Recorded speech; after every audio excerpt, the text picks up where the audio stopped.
What's going on, guys? It's Nick here, back with another video. Today we're taking a look at the tight end position, talking about how successful teams have been in recent years depending on when they've drafted their tight end, as well as looking at this season's group, going over where I think the best spot is to attack them. Also, this is a redraft video. The Tuesday and Sunday videos are strictly for Underdog, but everything we go over in this video is for redraft leagues. So let's start off with the chart I showed you all last week with quarterback. This week, obviously, it's tight ends. This is showing win rate over expectation since 2015, depending on when that team drafted their tight end.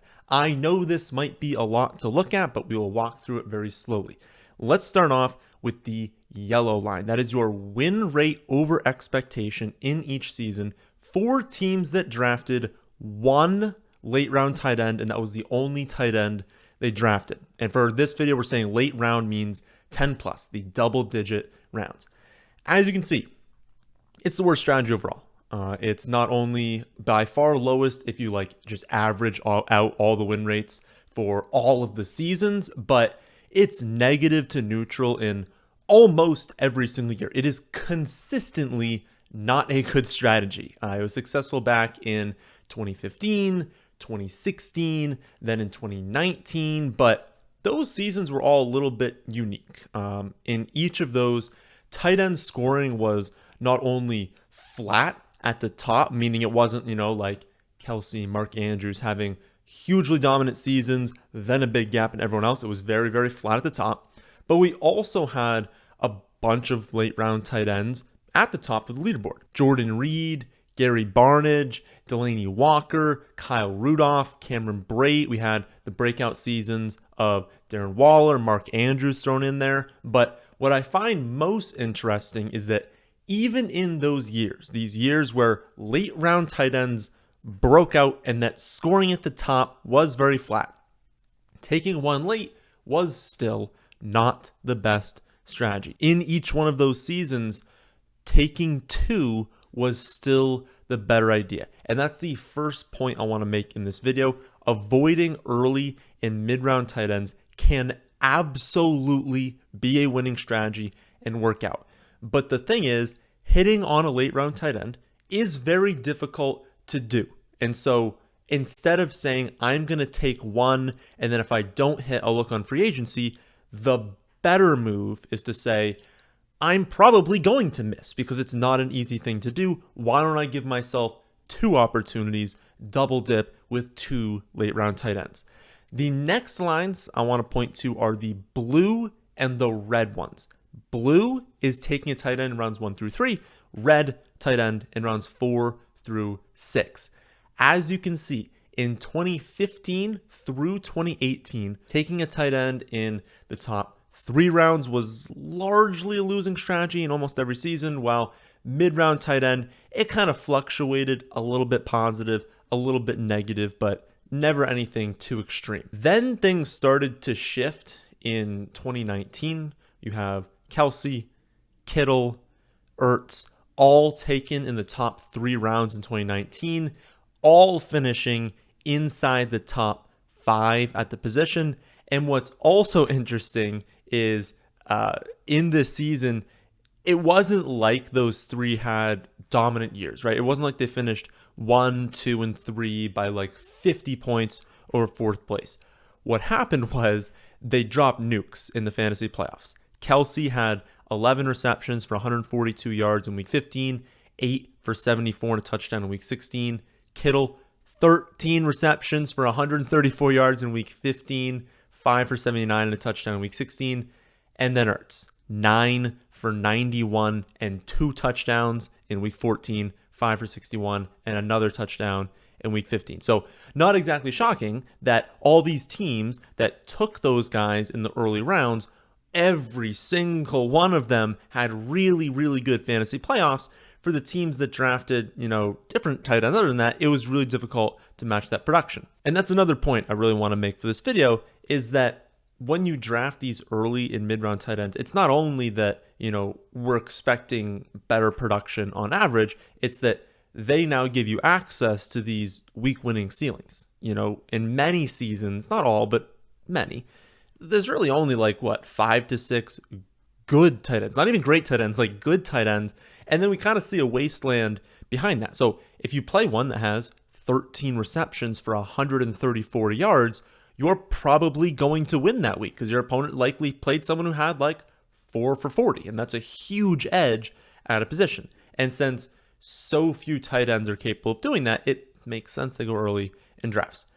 But what's even more unique about 2019, if we pull the graphic up again, it's not only that, early tight end worked out, but late round did as well, right? Taking 2 tight ends in the later rounds was also a very winning strategy in 2019. And that's because, like I said before, Mark Andrews, Darren Waller also broke out in that season, leading to basically teams who either drafted one of those big 3 early or drafted one of Andrews or Waller late, and everyone else lost. I mean, it was basically how it worked out in that season. So teams that took those 2 late, Andrews, Waller, they still ended up with a top 5 tight end, and they didn't spend an early pick on that.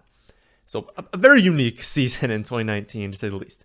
Since 2019, taking 1 late round tight end has been a losing strategy in every single season, and taking 2 has seen a steady decline in success, actually having 2 consecutive losing seasons in a row, which in the 8-year sample are the only 2 years that taking 2 tight ends in the later rounds was a losing strategy. It's happened back-to-back years now. Early, mid-round tight ends have been crushing it in the last 4 years, and so the question really becomes, will that trend continue, or will we see it go back to what it was before, where 2 late was actually a better build? As I said before, for that to happen, for late round tight ends to be the better build, you're going to need, obviously, some tight ends to break out in the later rounds. Like if no one breaks out, you're not going to have a winning strategy drafting those players. But you also need the top end of scoring to be like relatively flat, and for some of those late round tight ends to match that production. You simply can't have a season like last year where you've got Travis Kelce scoring 90 more half PPR points than the second place tight end and having more than twice as many points as a tight end 7. Like Kelce effectively tied, they're about the same rate, but effectively tied Josh Jacobs as the 2 most valuable players in all of fantasy last season. That's just not going to lead to a year where taking 2 tight ends late will have success. In fact, if we look at last season, we can see that only 5 tight ends where you drafted and kept them led to a playoff rate over expectation. It was Kelce, Hawkinson, Mark Andrews, Dallas Goedert, and David Njoku, 4 of whom went inside the top 8, with only Njoku being drafted outside that range. He was going around like 10, 15 or so. Now, one important distinction I want to make between tight end and quarterback has to do with free agency in these late round quarterbacks. If you remember back to the quarterback video, I said that last season, even if you had hit on Fields or Trevor Lawrence, like you drafted someone else, you cut them, you added Fields for free, added Trevor Lawrence for free, it was still more valuable to just draft one of the high-end quarterbacks, even assuming you drafted Fields and Lawrence. And that gives us confidence in saying, well, if it's so easy to hit on these early round quarterbacks, why wouldn't we do so? Because even if we hit on these breakout quarterbacks on free agency, it's not even as valuable as just taking the early ones. That is not the case with tight end. If you were able to add Evan Ingram or David Njoku last season off of free agency, that was actually better than drafting and keeping any tight end not named Travis Kelce. Again, Travis Kelce was a cheat code last season. He was so much more successful than all the other tight ends. There was nothing you could do besides drafting Travis Kelce that'll lead to good success, like even adding other ones for free. But again, compared to all other tight ends, if you had hit on Ingram or Njoku on free agency, that led to a lot of success. The thing is, you see a low success rate overall by taking late round tight ends and thus likely cutting them and trying to add other ones because, as I've said before, it's not easy to hit on a free agent tight end. If we look at Evan Ingram, he averaged 3 receptions for 25 yards and 0 touchdowns in weeks 1 through 4. So he was sitting there on free agency. And if you look back being like, oh, how do we miss that? It's like, well, because he started very slow. It's not easy to predict who's going to have these breakout seasons. And I just want to point that out because, yes, if you do end up finding that breakout tight end in free agency, it can be extremely valuable. I just don't want you guys to think, oh, I'm easily going to do that. I can just avoid the position because I'll know who's going to break out. It's not very easy to do so. But back to our question. Will the success of taking early and mid-round tight ends continue into this season? It's been very successful 4 straight years. And honestly, I think the answer is yes.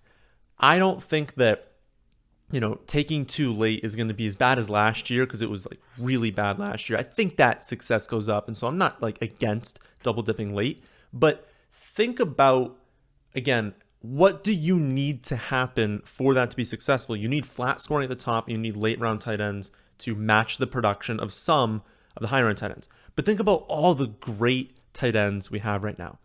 Travis Kelce, Mark Andrews, TJ Hawkinson, Pitts, Goddard, Waller, maybe throw Ingram in there.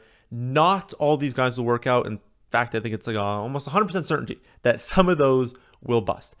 But I'd be pretty shocked if we didn't see, like 5 or 6 of those 8 names inside the top 10 in tight end scoring this season. And the odds are some of those tight ends are going to separate, and it's going to make it very difficult if you drafted one late to come close to that production. In my opinion, the sweet spot this season is the tight ends 2 through 7. I know Kelce went off last year, was an incredible pick. His ADP was later this season. It's going to cost you a top 7 pick.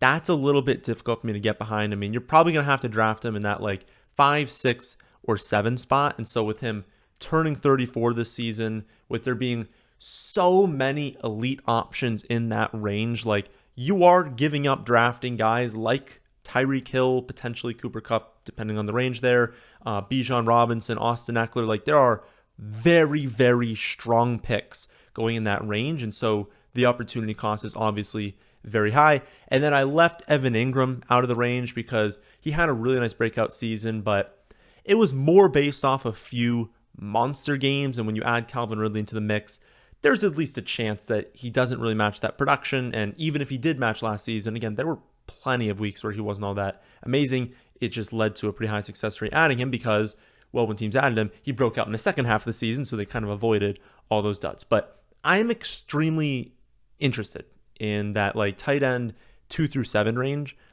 Mark Andrews, an absolute stud on a team that is going to be throwing the ball a lot more this season, probably a lot more than people are expecting. I really do think he's being undervalued right now. If you can get him in round 3, absolutely do so. Hawkinson, I mean, think about the reception upside. I think he was on pace. If you just look at his Vikings, don't quote me on this exact stat, but if you just look at his stats on the Vikings, not even counting his 10 reception playoff game, he was on pace for over 100 receptions if you extrapolate that over full season. You can't really do that math, but basically, I'm thinking he's got the upside to hit 100, 110 receptions. And obviously, even if he gets unlucky with touchdowns, even if the catch rate or the yards per reception is low, anyone capable of 100 to 110 reception at the tight end position, is going to be very, very good. Kittle, probably the one I'm least interested in among this group, especially with all the unknowns at quarterback. But of course, someone with obvious elite upside. Kyle Pitts, I genuinely still think that he is one of the better talents we're going to see at the tight end position for a very long time. Has tight end overall 1 in his range of outcomes, and you're getting him at a very, very nice discount this season. Dallas Goedert was super unlucky with touchdowns last season and got hurt, was still 5th in points per game on an offense that will remain elite.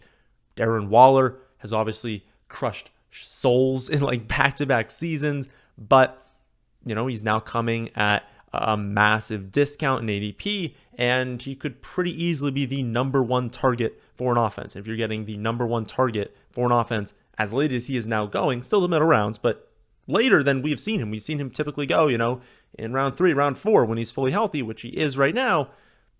Definite upside drafting Darren Waller. So that's the general range I would be targeting. Again, tight ends 2 through 7. They typically go in rounds 3 through 8 or so generally, because I think that all of them have very, very high upside. And for many of them, they're going later than they have historically, way later than they honestly should for their ceiling. So I'd be targeting them. If you miss out on that group, don't panic. Again, besides the last 2 seasons, double dipping at tight end late has been a successful strategy. If you want to do that instead, or again, you just miss out on that like 2 through 7 range, some tight ends I would be looking at in the later rounds are Chika Okonkwo, a very young, athletic receiving tight end, a very good receiving threat. Juwan Johnson, a potential touchdown scorer, now having Derek Carr, who has historically looked at the tight end position. Greg Dulcich, a highly athletic, young, good receiving threat, just like Chika Okonkwo on a Denver offense. We're hoping to be better this season. Irv Smith, who knows if he's going to break out, but let's be honest, if he's on the field all the time on this Bengals offense, he has upside. And then Sam Laporta, not as much if you're in like a 10-team league because he's a rookie. Rookies don't typically have monster breakouts, but could he do a lot in the second half of the season on this Detroit offense that has no other tight end talent? Absolutely. He's going to be a very, very good fantasy player in years to come. So that's really how tight end has looked historically. Also, some of my thoughts on how I would attack the position this season, given that and given, who's playing this season. If you want to see this exact same research, but for all other positions, you can easily find that on my website, thefantasyfootballadvice.com. I'll be back tomorrow with a player breakdown video, Friday to talk about the players this season with the highest upside, and then Saturday to go over the biggest ADP changes over the last 2 weeks. That, my friends, is in this one. Hope you all enjoy. If you did, how about hitting the like button? How about subscribing to the channel if you're new here? Thanks for watching.